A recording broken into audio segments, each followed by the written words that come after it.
Welcome, one and all. This is the September. It is September. Live for Argo. I am Dave Rose, sitting here on my boat. I just pulled up in Alton, Illinois, on the Mississippi River, and I'm sitting here just directly across from probably this guy, Captain Jeff of Argo, is in the building. What's going on, Jeff? Hey, Dave. Good to see you. Happy to be back for another month of our live Q&A. Hopefully we get some good questions this month. Absolutely. Unfortunately, we don't have an ambassador, a guest ambassador. So, Dave, you're going to have to be the ambassador of the night. Which I'll try to carry the freight. I think you can carry the freight. Yeah, you've got a lot of experience at that, and a lot to talk about with regard to your experiences the last month or so. Oh boy, yes. Hello from Cincinnati. Hi, Liberty Trawler. We're getting people saying hi. Well, that's good. No questions yet, though. The questions need to come. We're hoping that this Q&A is more Q than A, and we can actually dive into some good stuff and get some user feedback and find some new stuff out.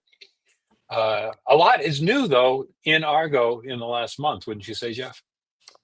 Yeah, we've continued to put out some new features, obviously trying to get the app to be solid, work well, not hang up, not crash.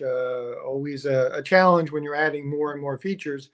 But we do have a long list of things we'd like to do with the app. We think you would like us to do with the app. And we do have a few features that have come out in the last month or so we can talk about. But definitely. I look at this. Captain Matt Larson passed me at Brendan Road and sent me the video the other day. Yeah, Fun for those stuff. of you that don't know, Dave bought an old fixer-upper, sold his old boat, and after a month or so sitting in Michigan, he finally got it out on the water and is moving through. He went through Chicago and is now moving down through the river system, which is ideal for us because we love Dave on the water testing Argo. So it's been great to see he's got his boat up and running, and in most days running. Right. Running well. Trying to get, here's the helm station. This is a 1982 40-foot to fever offshore cruiser. It's a trawler, and it has been through several owners in its 43 years. I'm a caretaker for this. Make no mistake, at some point, somebody else will have to take on this project. But it's a lot of work to maintain one of these things, which a couple of previous owners, I think, didn't quite take to heart the way I would have hoped they would. So yeah, I'm working hard on this bird. And I'm hoping that by the time we get it to the Gulf of Mexico, she'll be shipshape and Bristol fashion. So we got a bon voyage from Bradenton, Florida. So we have somebody dialed in from Florida, which is good to see. That's Bin Voyage. Bin Voyage. That's their boat name. Yep. That's their boat name. If you guys are new to this show, what we typically have ended up doing is talking a little bit about what is new with Argo and what we hope to for you to see in the near future. You know, what do we have planned? What are we working on? But more than anything else, we would love to hear what you guys want to find out about Argo, about boating, about cruising. You know, any questions, Dave and I are here to answer. But otherwise, we'll just talk about what we have going on with Argo back behind the drawing board. Right. And I mean, another thing that we can bring up here, because I think some people who are following our adventures on Stinkpot right now are harping in right now. If you are using a different navigation app other than Argo, and it could be a great app. It might be exactly what you want, but maybe there's something niggling your mind. I wish this app did X. That's the sort of stuff that we are here for, because we are interested in putting X into Argo all the time. Liberty Trawlers is welcoming me to the DeFeber family. Okay, what's this one here? I'm brand new to sailing, so many navigation options, hard to know where to start. Well, okay. Well, I mean, that's a start in itself. You have a lot of options out there. It really is going to come down to where you're going, how you're going to get there, and what is going to bring you there fastest and best. I think Argo definitely is a fabulous app to do most all general boating navigation apps type stuff. But if you haven't tried it, I guess you'd need to get into it and see whether it scratches the itch for you, or if there are things that you're looking for that either it doesn't do or that you haven't figured out how to make it do. That's what we're here for. Yeah. So feel free to jump in there. Sort of a quick snapshot, I guess, of Argo and what we hear from our own users. It's very easy to use, very quick and accurate auto routing, which is not all software does auto routing, although more and more of them do have that now. Ours is a bit different. It allows you to auto route not only the fastest, but you can go inside, outside. We also just added an option where you can navigate in the channels, because our fastest or shortest routes are based more on the criteria that you give it, your draft, the depth of water that you want to travel in. And in some cases, it doesn't necessarily have to follow the channels if there's plenty of depth out there. But I know not everyone wants to do that. They want to stay in the channel. We provide a lot of options. And at the same time, we've made it as easy as possible, a very clean interface. We don't have all the features of all the other apps, and we can talk to that. And Dave certainly runs 2 or 3 apps, so he knows directly kind of what they do well, what they don't do well. He kind of stumbled upon Argo 2 or 3 years ago and was fascinated by not only how easy it was, but the potential of it. But he also recognizes some of the other apps that have been out there a long time and what they bring that maybe Argo doesn't or doesn't yet bring. Although we've added a lot of features in the past 12 months, I'd say that we're catching up in a lot of areas. Obviously, Indeed. Navionics is the big gorilla, I guess, when it comes to navigation apps. And Dave can jump in, but one thing they have an advantage over some of the other apps is the crowdsourcing of depth data that they've done over the last 10 years. So in some areas where NOAA or the Army Corps of Engineers doesn't have great detail, Navionics you may be a secondary app that would provide that detail in harbors or inland areas where other apps may not have it. Right. And I mean, right now I am on the Western rivers, so specifically the Mississippi. I just got off the Illinois River today. And out here, these are all Army Corps of Engineers waterways. They're maintained by the Army Corps of Engineers. So the Army Corps data is really king out here. And that means a lot of people really go to Aquamap out here.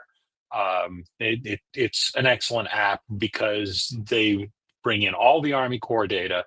But here's a little known secret: so does Argo. Argo's bringing in all the Army Corps data as soon as it comes out as well. So we're doing pretty well, apples to apples in that way. Somebody came into the marina. Somebody has a question here. Yep. Let's see here. What have been Dave's favorite features on the rivers, and what has popped up to the top of our wish list? Oh, favorite features on the rivers. Well, my favorite feature on the rivers really is the end of the day when I'm sipping a cold beverage in the anchorage, and it's nice to really have that excellent database of anchorages and points of interest. So we're talking restaurants, dot bars. Actually, one of those saved my bacon the other day. We were coming down the Illinois River, and we were coming into Peoria. And our plan, we had a plan A and a plan B. We were ready. Plan A was we were going to go onto the city dock. Plan B was we were going to use the anchorage in front of the city dock, which is, I say in front, it's on the other side of the navigation channel from the city dock.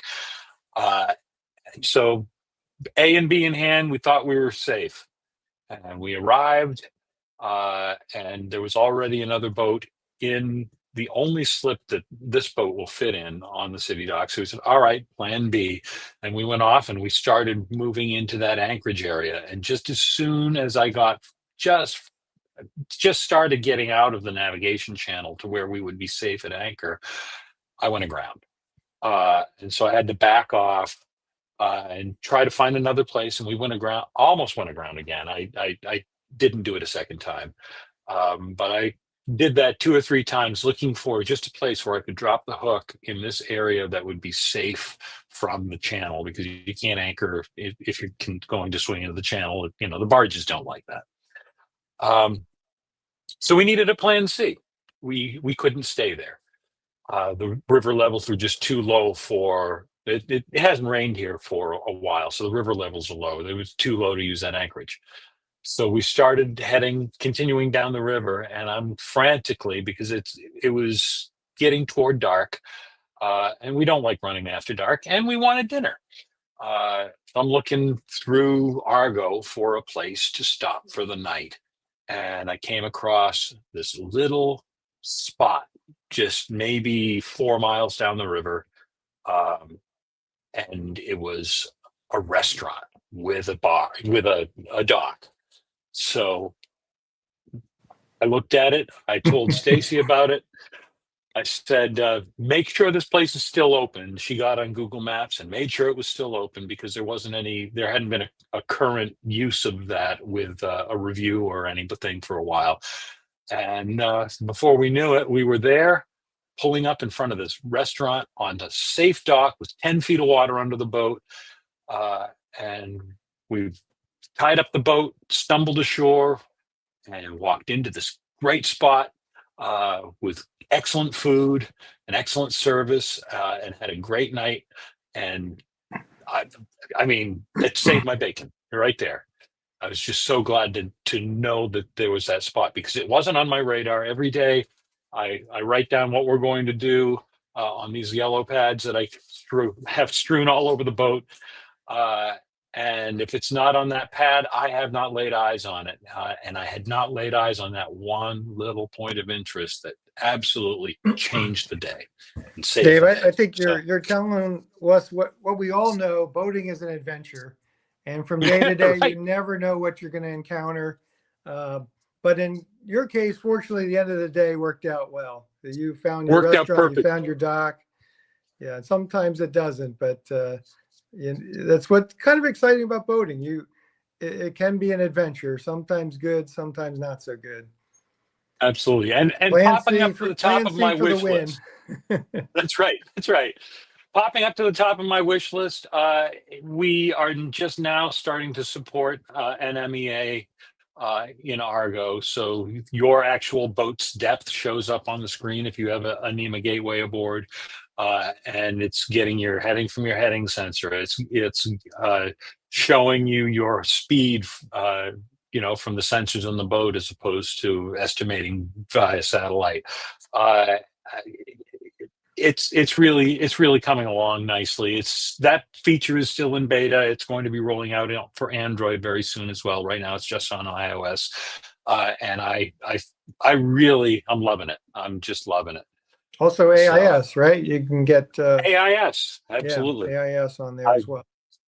So I've been using it all along the rivers here. When I see a towboat coming down, you have to make passing arrangements on these narrow rivers, So I call them and I'm able to hail them by name because I know their name. It's right there in Argo. So great stuff. All right, Matt says, so I run Navionics, but I've been using Rose Point Coastal Explorer as they download updates daily. What is your update frequency? Captain Jeff.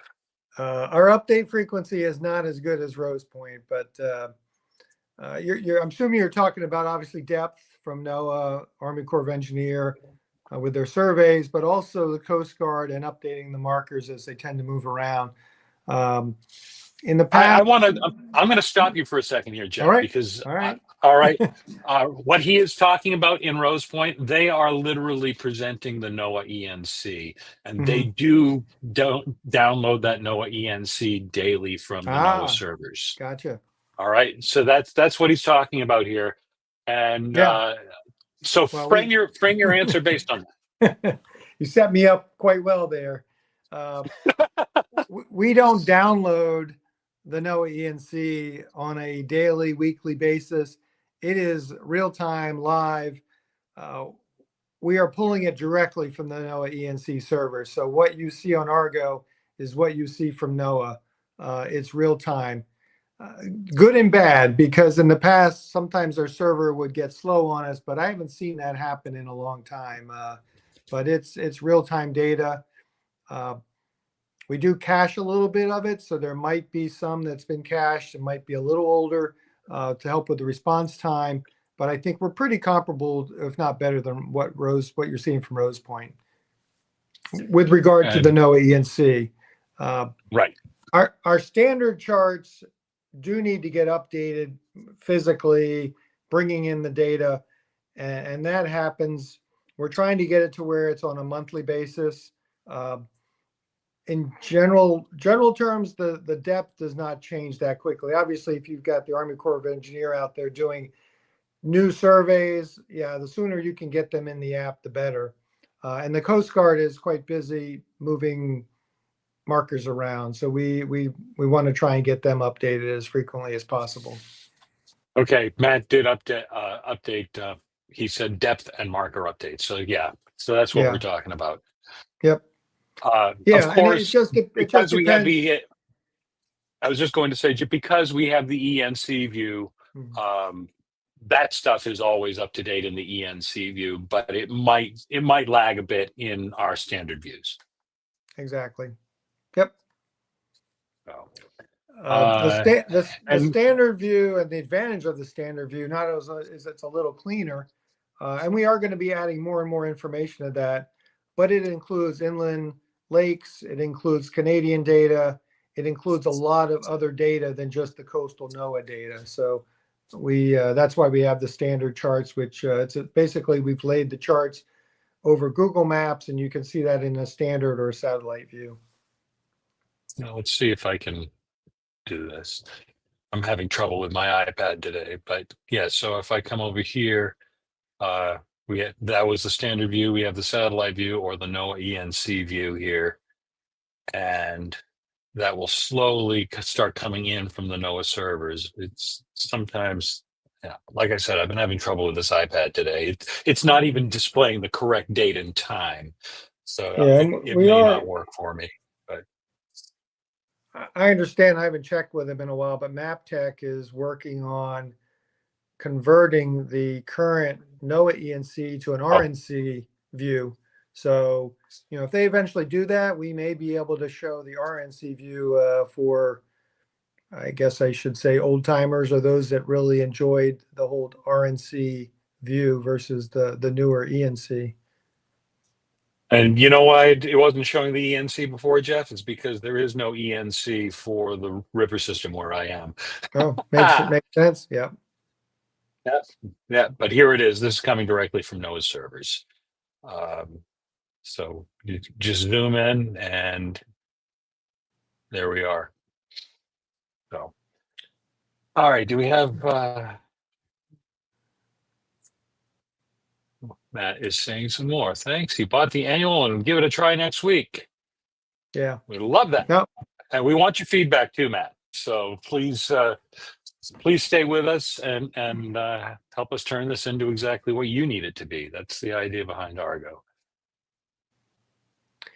So we did add some new features recently that I know, Dave, you were looking for, and worked with the team to lay them out. I mean, first, what you wanted was NOAA tide and current stations, but that wasn't enough.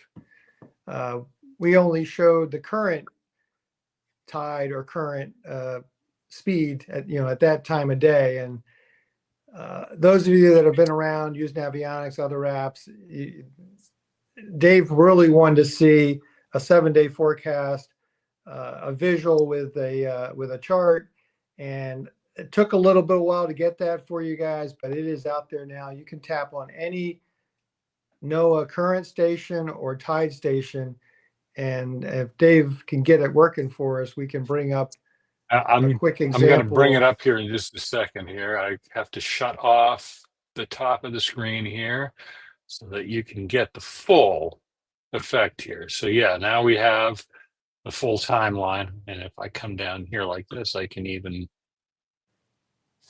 drag through it.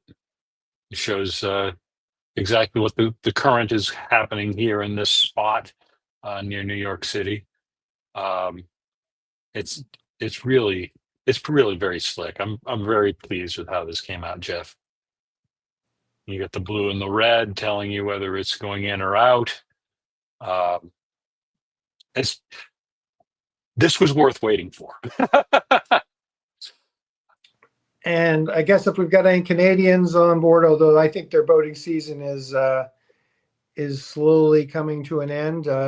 We don't have it in Canada yet, but that's on our list to do. We got US tide and current stations, and hope to, particularly in the north, the Pacific Northwest, getting the current information will be pretty key.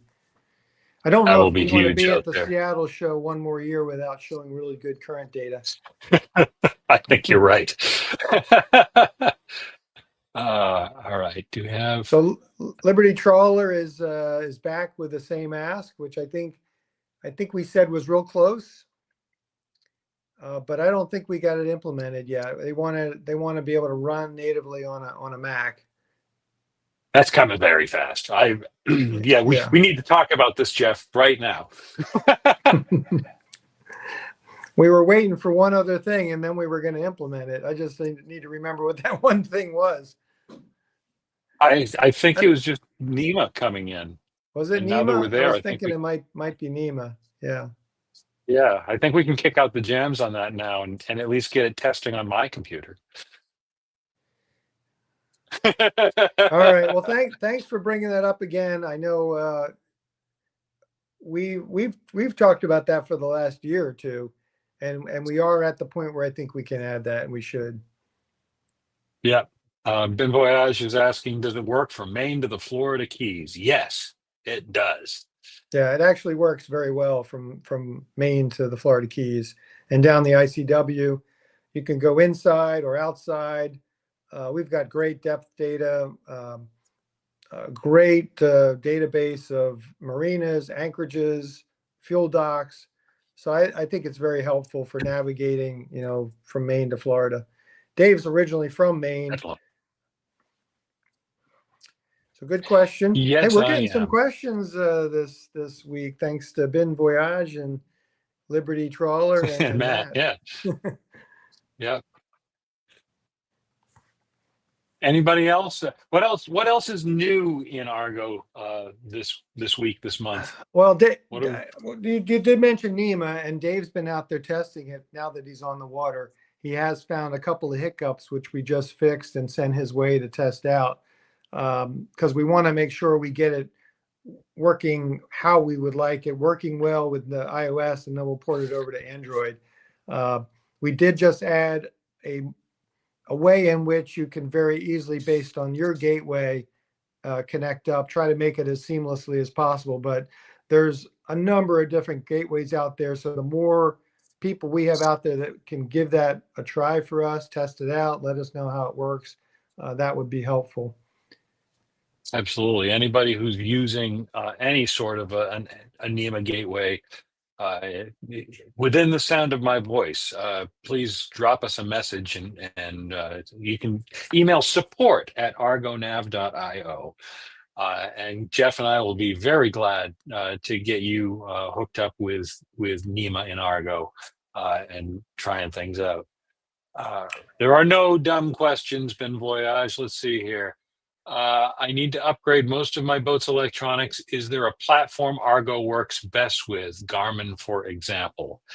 I'd say there isn't a specific one. No. If I was, and I just actually wrote a blog post about this that hasn't gone live yet. If I was to list one piece of hardware that I would not be without, and right now I'm without a lot of hardware because this old boat has old hardware on it, and I'm not updating it fast. Do I still have that nearby here? No, I don't. Um, but I would say the Predict Wind Data Hub is sort of a sleeper device. It is a NEMA gateway device, but it also is a networking device. It can handle multiple internet connections in sort of the same way that high zoot devices like PepWave puts out do. And it also has all the diagnostic tools and bells and whistles and whale tracking and everything that you might want to manage NEMA networks on board. I cannot recommend that piece of hardware highly enough. Even if you don't buy the Predict Wind subscriptions, their pro versions and all that to get their weather and their other real slick features. It's just a fantastic piece of hardware without any of that. But if you do buy into the Predict Wind world, boy, oh boy, is it powerful. So, well, if he's talking just chart plotters, a couple of comments. There is a difference, I believe, in terms of if you want to take our routes, export them to a GPX file and upload them into your chart plotter and use it there. We are finding there's some variations in terms of how many points they will accept.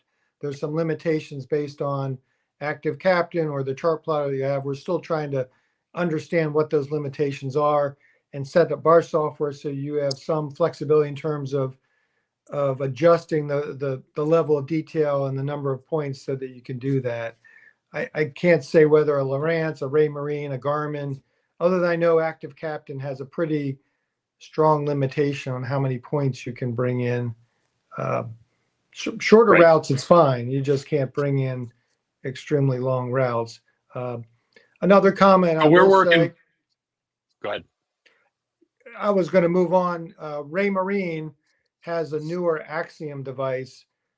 Basically plays, it's like an Android device and it can play different apps. We've been talking to them about actually integrating Argo or making Argo an app that you could play on your Raymarine Axiom. So you could choose to use different software, navigation software on their device. Unfortunately, we haven't gotten to the point where Raymarine is talking to us. So that hasn't happened, but it could happen in the future. Yep. Yep. Do we want to talk about, because Ben Voyage is noting the Predict Wind Data Hub for themselves for the future. Do we want to talk about what may be coming along the pike in that way, Jeff? Go ahead. Since you are saying that, Ben Voyage, I just want to point out that we are, or I should say, Predict Wind came to us. They heard that Argo was releasing a NEMA version, and they said, we're going to offer a deal to any Argo users who want to take advantage of it. And I believe it's an astonishing deal. I think it's like a third off the hardware, and then a discount, or maybe a few months free or something like that on the actual Predict Wind Pro service. The details are not on the top of my head right now, but that is coming, and we're going to be announcing that in coming days here. I don't know how soon, but coming days. Well, Dave and I have a couple of shows coming up. We'll be in Annapolis for the Powerboat Show as well as the Sail Show. We'd like to have that up and running and available to anyone that wants to take advantage of that. So by October. So it's a good deal. Indeed. We are fast coming to the end of this thing, Jeff. Are there any other things that we have not mentioned that are prescient, pressing? Well, I wouldn't say it's pressing, but if any of you are online and you've got older eyes like myself, we do have an option now that you can go into the map options settings, uh, actually navigation controls, which falls under map options, and you can adjust all of the gauges, the speedometer, the depth gauge, the compass. Yeah, bring them up so they're much larger. We did get quite a few complaints over the last few years. People with older eyes, particularly on a iPad where you've got a lot of space. Why is it so small? So you have an opportunity now to make them much larger. Uh, your devices have the ability to have larger text. And one thing that just came up recently is our app is now recognizing that and using it. The problem is we didn't adjust some of the screen sizes for that. So some of you that have your larger text set, you might find that Argo is no longer kind of fitting on the screen like it used to. That's something we're working to fix. It came up as a result of some library updates that we did. It's not a bad thing. We just need to adjust to it Yeah. based on Thanks, your Apple. own. Yeah. Yeah. One last thing, and I won't test you, Dave, but we have a lot of people cruising. They create a ton of routes, particularly those doing the Great Loop. And they've asked us, is there a way you can put the different routes into folders, so I can organize my captain's log? We didn't call them folders, but you can assign categories for all of your trips, whether it's a route, whether it's a track, a voyage, and then you can sort of bin them in these different categories. I was going to have Dave demo that, but I don't think he's ever tried it, or not yet. But in our I newsletter haven't. this week, so look for our newsletter. We've got a little video my daughter did, kind of show you how that works. You can check it out. If you've got a very busy captain's log, you might want to take advantage of it. That's awesome. I can't wait to play with that. But I know what I'm doing tomorrow. Okay. We'll test you next month. That's right.